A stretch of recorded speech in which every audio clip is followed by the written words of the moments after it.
আসসালামু আলাইকুম ফ্রেন্ড, সবাই কেমন আছেন? আশা করি আল্লাহর রহমতে সবাই ভালো আছেন। দেখুন, ময়দা দিয়ে আর ডিম দিয়ে একটি চমৎকার অনেক মজাদার লোভনীয় ডিমের রোল পিঠা। তো এটা তৈরি করলাম, অনেক মজা। এটা সকালে নাস্তা বা রাতের খাবার বা বিকেলের নাস্তা হিসেবে এটা তৈরি করতে পারবেন। ছোট বড় সবাই খেতে পারবে। তো এই যে দেখুন, আমি এখানে একটু কালারিংয়ের জন্য রং দিয়ে, তারপরে বেকিং সোডা, তারপরে এখানে ময়দা, তারপরে এগুলো এখন আমি এটা গুলিয়ে নিব, ময়দাটা ম্যারিনেট করে নিব। তো সবাই পুরো ভিডিওটা দেখুন, তাহলে বুঝতে পারবেন। এটা যদি আপনি বাচ্চাদের টিফিন দেন স্কুলে, বানিয়ে দেখবেন, খেয়ে দেখবেন অনেক অনেক মজা। মানে এত মজার নাস্তা যারা আগে খাননি, এভাবে আমার মতো করে একবার ট্রাই করবেন। তো এখানে আমি কিছু গোলমরিচ দিয়ে দিলাম আর কিছু মরিচ, তো একটু যাতে একটু ঝাল হলে একটু ভালো। তবে বাচ্চারা যদি খায় তাহলে একটু ঝাল দেবেন না, মরিচটা অ্যাভয়েড করবেন। গোলমরিচ দিলে সমস্যা নেই, গোলমরিচ বেশি ঝাল না। তো এই যে দেখুন, আমি ময়দাটা পানি দিয়ে গুলিয়ে নিতেছি। তো অনেক মজার নাস্তা একটা। এই নাস্তাটা যদি একবার খান, আপনি প্রতিদিনই খেতে মন চাইব, মানে এত এত মজা। তারপরে যে দেখুন, 2টি ডিম তৈরি করে নিয়েছি। এখন কুসুমটা একটু আলাদা করে নিব, কারণ সাদা অংশ আর কুসুমটা আলাদা ভাজবো। তো সবাই দেখতে থাকুন আমি কিভাবে কি করি। তো এইভাবে যদি আপনার বাচ্চাটাকে দেন নাস্তা তৈরি করে, দেখবেন আপনার বাচ্চা খুশি মনে খেয়ে উঠবে, আর একবার খেলে বলবে আবার দ্বিতীয়বার তৈরি করে দিতে।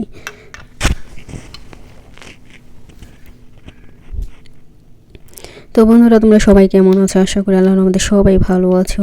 তো যারা যারা আমার চ্যানেলটিকে সাবস্ক্রাইব করছেন, সবাইকে অনেক অনেক ধন্যবাদ। আর যারা করেনি এখনও, প্লিজ আমার ভিডিওটি দেখে যদি ভালো লাগে অবশ্যই সাবস্ক্রাইব করে দেবেন এবং বেল আইকনটা বাজিয়ে দেবেন। পরবর্তীতে আমি যখন ভিডিও আপলোড করব আপনার কাছে পৌঁছে যাবে, তখন আপনি যে কোনো সময় দেখে নিতে পারবেন চাইলেই। তো আমি একটু লবণ দিয়ে দিলাম। দেখুন, ডিমের ভিতরে লবণ না দিলে কিন্তু ভালো লাগে না, খেতে মজা লাগে না। তো এই যে দেখুন, আমি কুসুমের দিয়ে দিলাম, সাদা অংশে তো দিয়ে দিলাম। এখন আমি চুলায় ফ্রাই প্যান বসিয়ে দেব, তারপরে আমি ডিমটা ভেজে নেব। তো এই যে দেখুন, আমি অল্প তেলে, বেশি তেল দিব না, মানে অল্প একবারে কম তেল যত কম খাবেন স্বাস্থ্যের জন্য অনেক অনেক ভালো, কারণ তেল খাওয়া বেশি ভালো না, স্বাস্থ্যের জন্য খুবই খারাপ। তো এই যে আমি অল্প একটু তেল দিয়ে দিলাম। দেখুন, এই তেলের ভিতরে আমি ডিমটা ভেজে নেব। অনেক সিম্পল, অনেক সুন্দর একটা নাস্তা, মানে একেবারে ঝটপট, আপনি 5 মিনিটে এটা তৈরি করতে পারবেন। আর এত সোজা, কোনো ঝামেলা নেই, বেশি ঝামেলাও নেই। তো এই যে দেখুন, আমি সাদা অংশটা ভেজে নিতেছি। তবে ডিমে কুসুমের চেয়ে সাদা অংশটা আমার বেশি ভালো লাগে। অনেকে কুসুম পছন্দ করে, অনেকে সাদা অংশ, বেশিরভাগই মানুষই কিন্তু কুসুম পছন্দ করে। তো আমার কুসুমের থেকে একটু সাদা অংশটা বেশি ভালো লাগে আমার। তো এই যে দেখুন, আমার ডিমটা ভাজা হয়ে গেছে, সাদা অংশটা।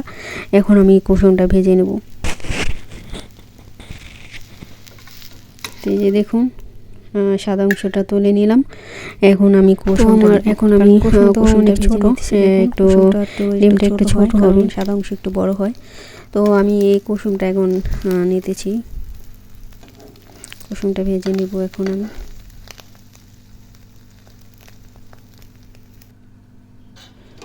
তো দেখুন, আমার কুসুম হয়ে গেছে ভাজা। এখন আমি ওই ময়দাটা যে গুলিয়ে রেখেছিলাম আগে থেকে, সেটা এখন আমি রুটি বানিয়ে নিতেছি। এখন এটা চাপটির মতন এইভাবে রুটিটা বানিয়ে নেবেন, ছেঁকে, কোনো ঝামেলা ছাড়া, বেলে ঝামেলা ছাড়া। এটা একটু হালকা, কোনো রকম হালকা একটু তেল দিবেন নিচে, তেল দিলে তো একটু খুবই মজা, অনেক মজা হয়। তো এইটুকু ভালো করে একটু এটা ভাজবেন, ভেজে তারপরে এটা বানাবো। তো সবাই দেখতে থাকুন পুরো ভিডিও না দেখলে কিন্তু বুঝতে পারবেন না কিভাবে তৈরি করলাম, কারণ সম্পূর্ণ ভিডিওটা যদি দেখেন তাহলে A to Z আপনি সম্পূর্ণ বুঝতে পারবেন, তখন বাসায় এইভাবে বানিয়ে খেতে পারবেন, দেখবেন অনেক মজা। একবার যদি খান, আমি 100% গ্যারান্টি দিলাম, একবার খেলে আপনার দ্বিতীয়বার বারবারই খেতে মন চাইব। অনেক মজার একটা নাস্তা। তো এই যে দেখুন, আমি রুটিটা আপনার ইচ্ছা করে একটু একে বেশি পাতলাও করে, একেবারে মোটাও না, মিডিয়ামই। বেশি পাতলা করলে মানে আবার যখন এটা রোল করতে যাবেন তখন ছিঁড়ে যেতে পারে। একবারে বেশি মোটাও না, একবারে মিডিয়াম আর কি, মিডিয়ামে রাখবেন। তো এই যে দেখুন, আমি বেশি একবারে পাতলাও করে নিই, আবার একবারে মোটাও না।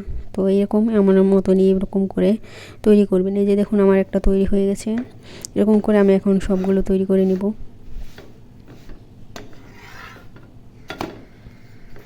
তো তো এই যে দেখুন আমার প্রায় হয়ে গেছে, আর একটু হলেই আমার সম্পূর্ণ হয়ে যাবে। তো এই যে দেখুন আমার পুরোপুরি হয়ে গেছে। এখন আমি এটা কীভাবে তৈরি করে তো এই যে সেটাই আপনাদের দেখালাম। তো এই যে দেখুন আমি ভিতরে ডিম দিয়ে দিছি, আর উপরে একটা নিচে একটা রুটি দিয়ে দিছি। তো এইভাবে এরকম রোল করবেন, তারপরে এইভাবে কাটবেন, কাটার পরে পুরোপুরি তৈরি হয়ে যাবে।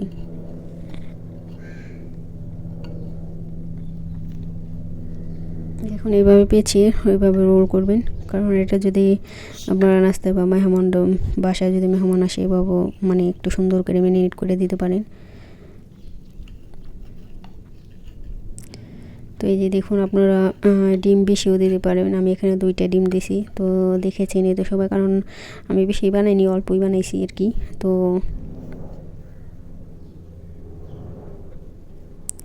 দেখুন আমার পুরোপুরি তৈরি হয়ে গেছে। এখন আমি কাটা শেষ, এখন সুন্দর করে সাজাবো প্লেটটা।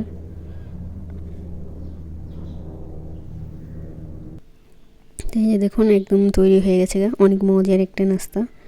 একবার খেলে আপনি বারবার খেতে মন চাইবো। ওকে, সবাই ভালো থাকবেন, সুস্থ থাকবেন, আল্লাহ হাফিজ।